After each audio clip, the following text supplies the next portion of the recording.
Então, vamos falar então do temperamento colérico. O colérico, ele tem como elemento simbólico, né, para nos ajudar a identificá-lo, o fogo. E quando nós pensamos, né, no fogo, por exemplo, né, numa mata, numa floresta, né, nós pensamos aquele fogo de destruição, né, um fogo que vai marcar ali o território e que vai destruir muitas coisas. Né? Então, quando a gente pensa no colérico, a gente pensa em fogo. Né? Então, o fogo é aquele que chega chegando, né? Chega já colocando a sua marca, né? A sua marca muito bem definida, clara, né? Sintética, tudo ali tá... É, tudo no colérico é muito centrado, né? Muito referente, vamos colocar assim. Né? E o colérico, ele tem essa necessidade de marcar o território dele, né? Marcar a sua pessoa ali no meio de uma conversa, né? Ou no meio de amigos, de uma roda de conversa, enfim. Então, o colérico, ele tem essa necessidade de marcar esse território, né? Mas quando nós pensamos no elemento fogo, né? Nessa simbologia que o fogo nos traz, nós não temos só esse fogo alastrador, né, que se alastra e que destrói, e que marca, e que deixa marcas ali na floresta que foi destruída pelo fogo, mas nós podemos pensar também em outras, né, em outras formas que o fogo é. Né? O fogo, ele pode ser uma vela que incendeia uma casa escura, né, num dia sem luz, à noite. Né? O fogo é uma fogueira que esquenta, mas também é uma brasa que acolhe no final da noite, quando tem uma roda de conversa reunida. Ou seja, o fogo, ele tem esse significado, né? Ao mesmo tempo de alastrar, de ser muito marcante, mas também pode ser aquele que acolhe, aquele que traz para si, né, os outros, as pessoas, né, as ideias. Então, o colérico, ele tem muitas características, né?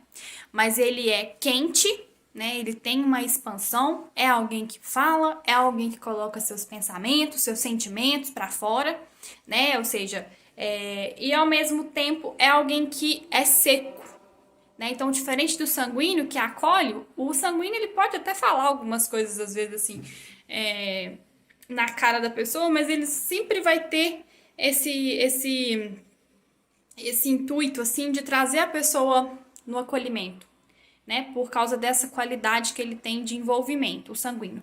O colérico não.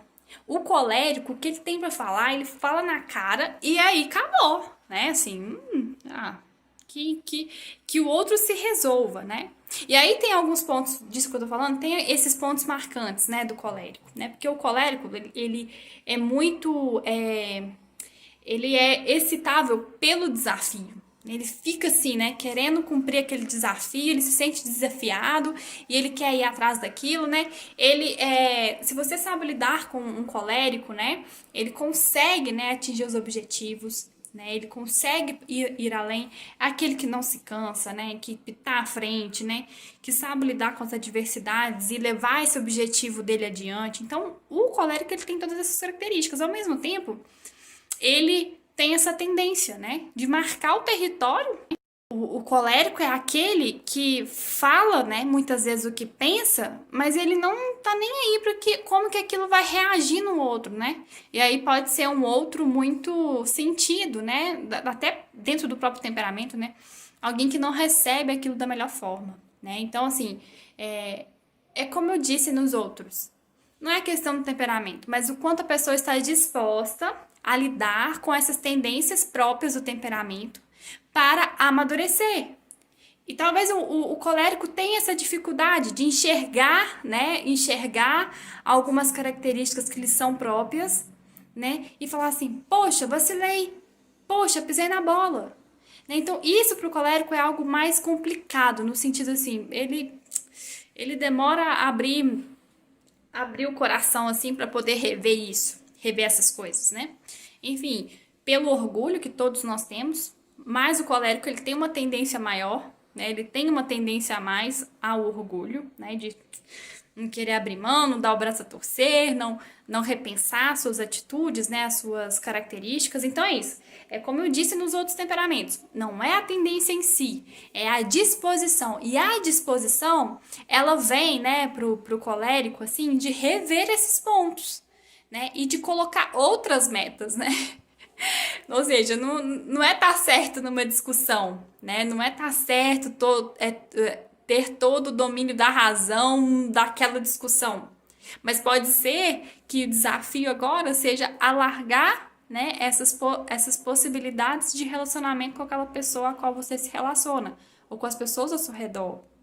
Peraí, não precisa levar tudo a ferro e fogo, né? As coisas podem ter uma outra dinâmica.